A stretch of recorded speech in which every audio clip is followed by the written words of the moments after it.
오늘은 사도행전 7장의 뒷부분을 나누겠습니다.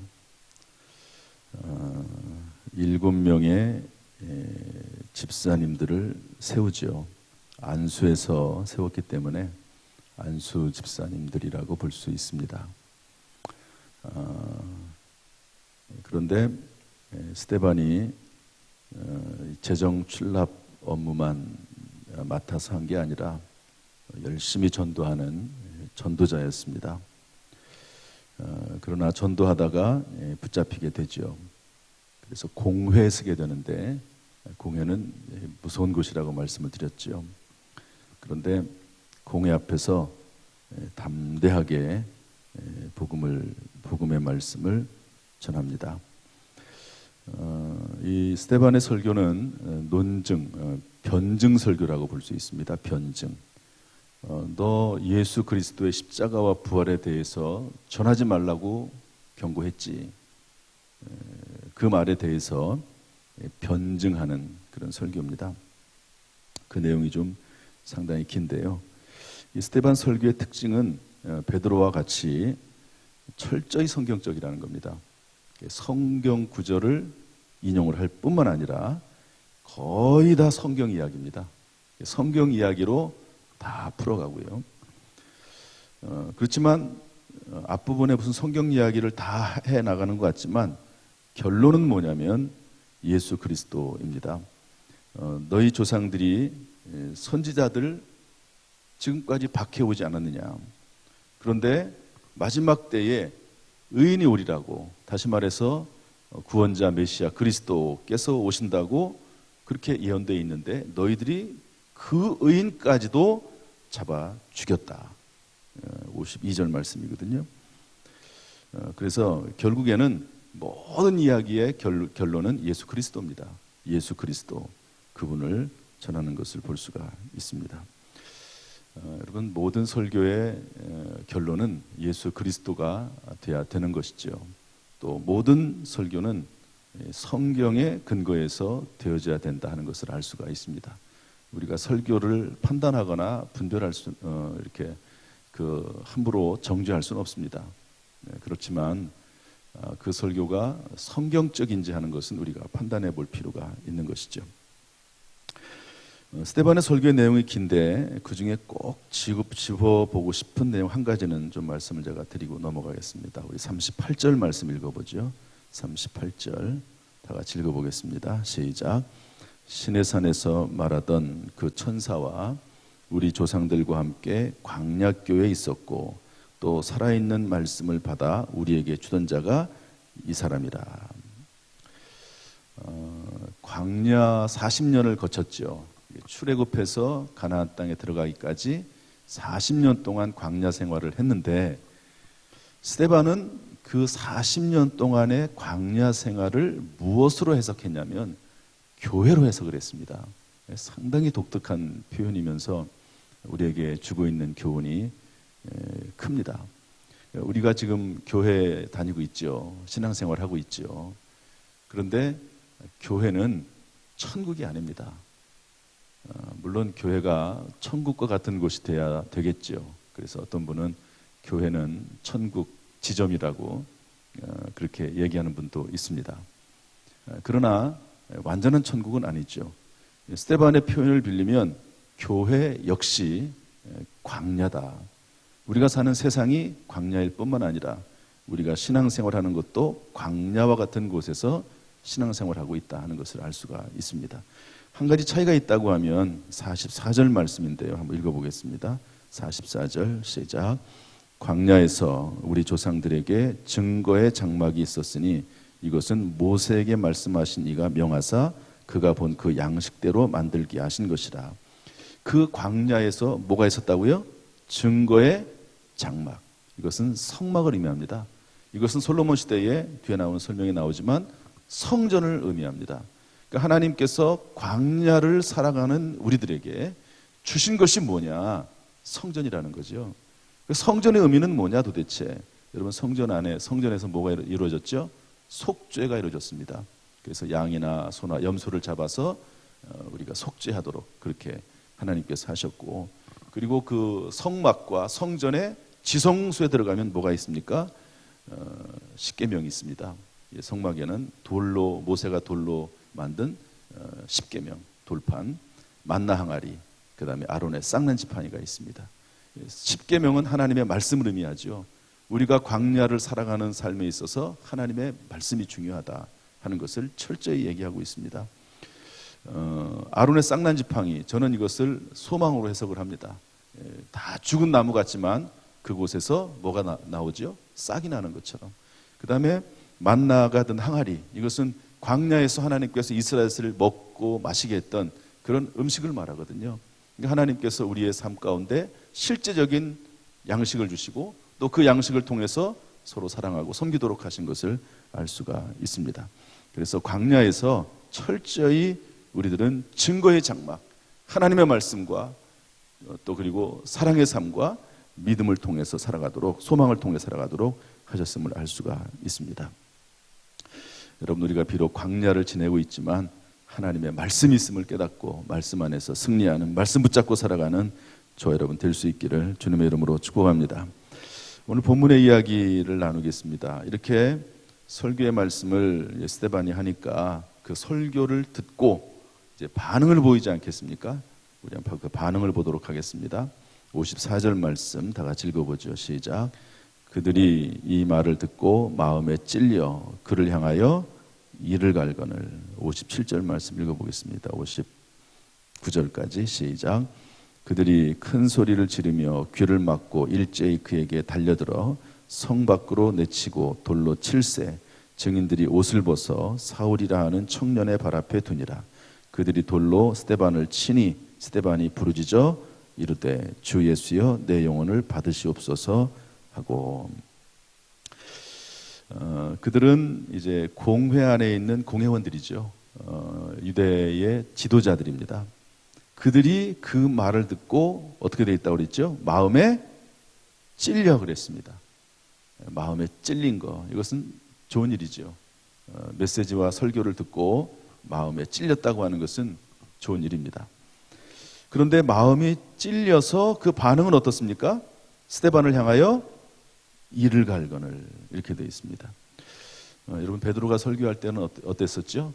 베드로 설교도 똑같습니다.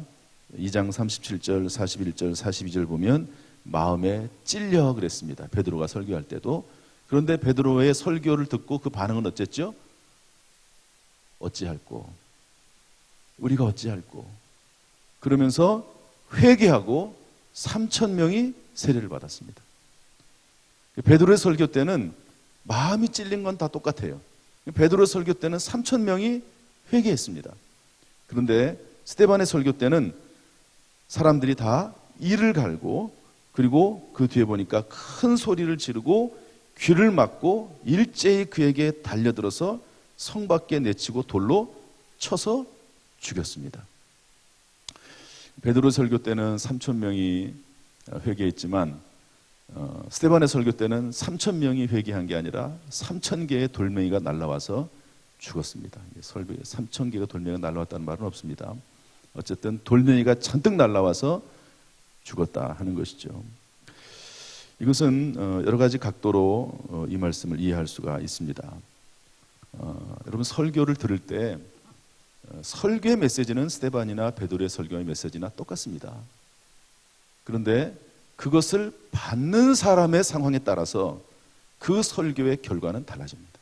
똑같은 설교를 듣는데도 불구하고 어떤 사람은 그것이 회개하고 하나님께로 돌아가는 귀중한 메시지가 되기도 하고 생명의 말씀이 되기도 하고, 어떤 사람에게는 완전히 하나님께로부터 돌아서는 지옥 백성이 되는 그런 결과를 나타내기도 한다 하는 것을 알 수가 있습니다. 따라서 여러분, 우리는 하나님 말씀을 들을 때 혹시 마음에 찔리는 것이 있으면 그 찔린 마음들을 따라서 하나님 앞에 회개하고 돌아오고 하나님의 사람으로 다시 새롭게 되는 그런 은혜가 있어야 될 줄로 믿습니다. 이렇게 스데반의 설교에 대해서 사람들은 반응을 보였는데요. 그 사람들의 반응에 대해서 스데반은 어떻게 반응을 보였을까 하는 건데, 우리 먼저 55절 말씀 다 같이 읽어보겠습니다. 55절 다 같이 55절 56절 시작. 스데반이 성령 충만하여 하늘을 우러러 주목하여 하나님의 영광과 및 예수께서 하나님 우편에 서신 것을 보고 말하되 보라 하늘이 열리고 인자가 하나님 우편에 서신 것을 보노라 한대.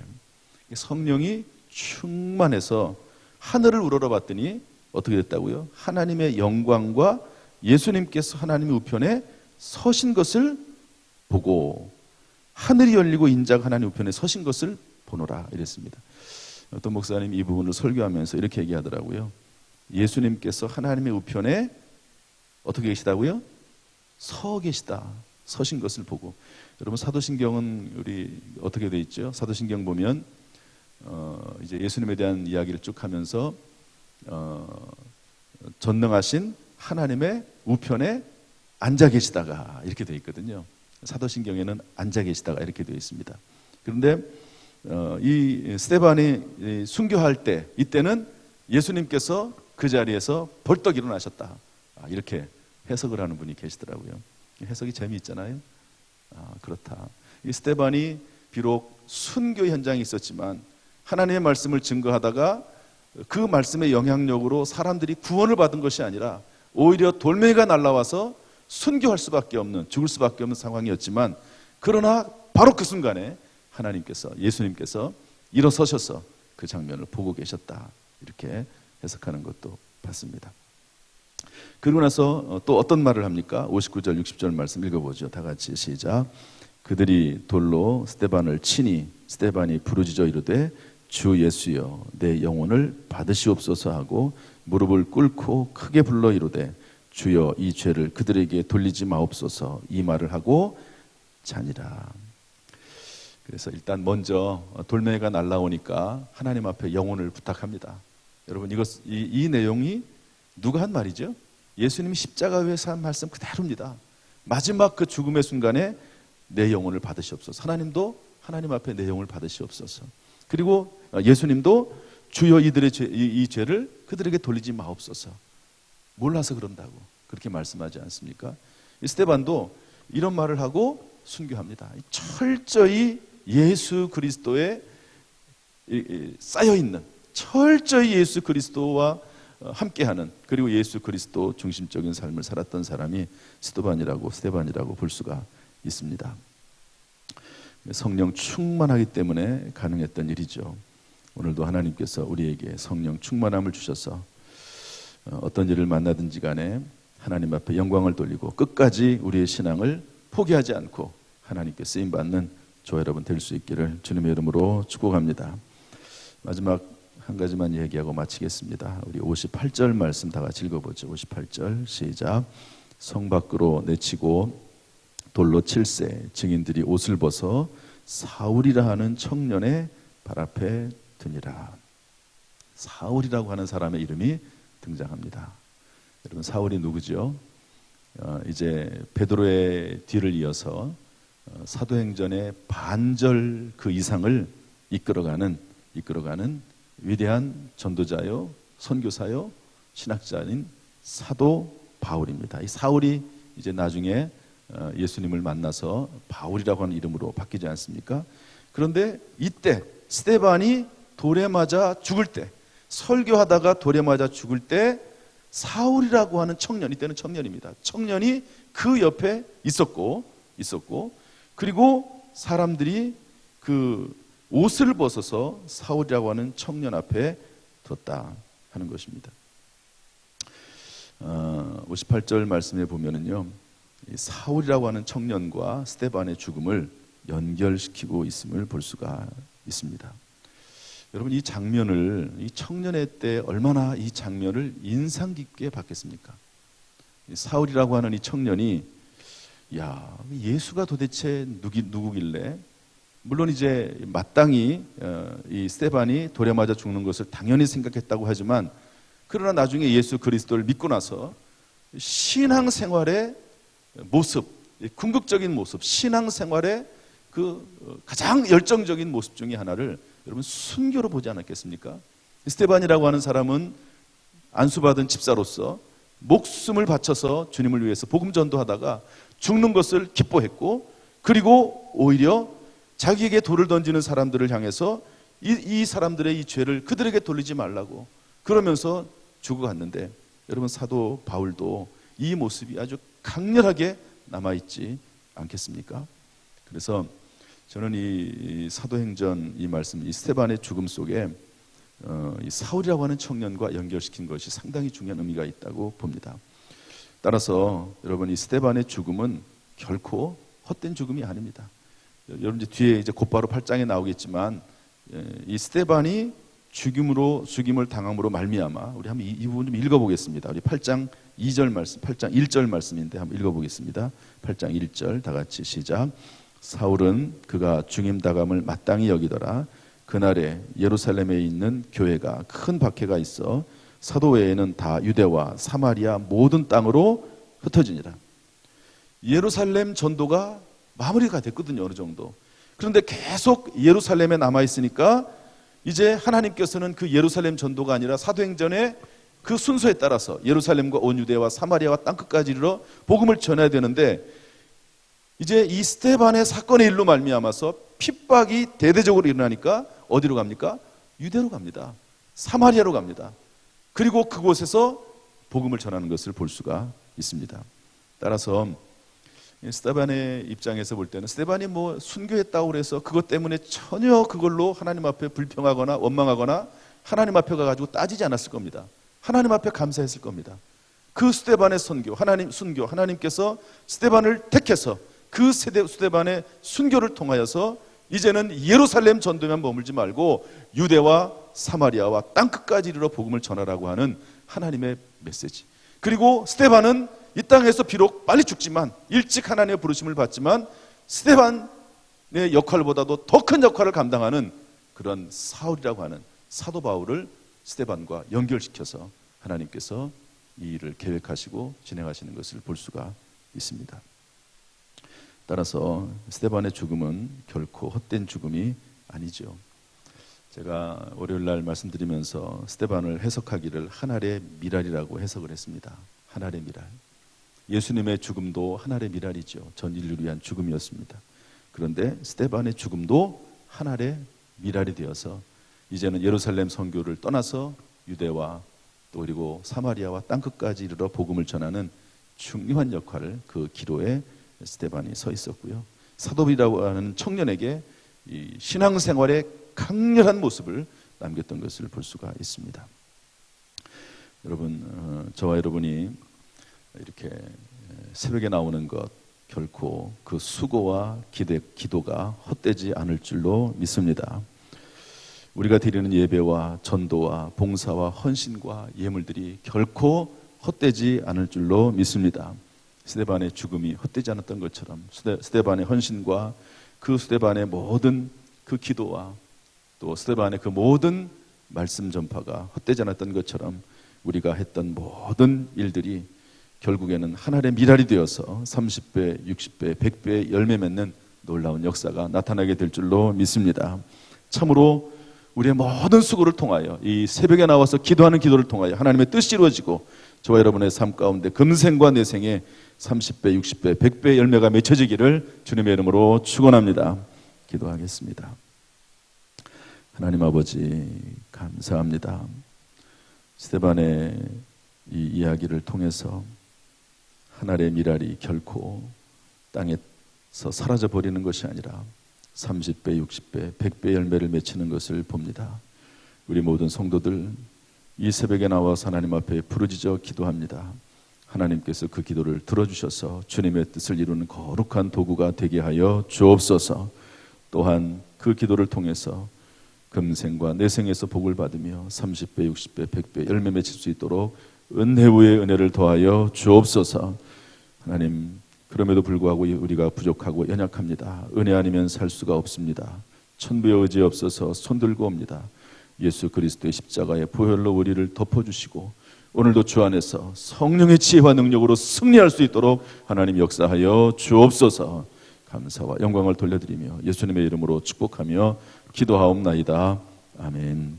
이제는 우리 주 예수 그리스도의 은혜와 아버지 하나님의 무한하신 사랑과 성령님의 교통하심이 이 시간 주 앞에 나와 예배드리며 기도하며 찬송하는 모든 성도들에게 지금부터 영원토록 순간순간마다 함께 하시기를 간절히 축원하옵나이다. 아멘.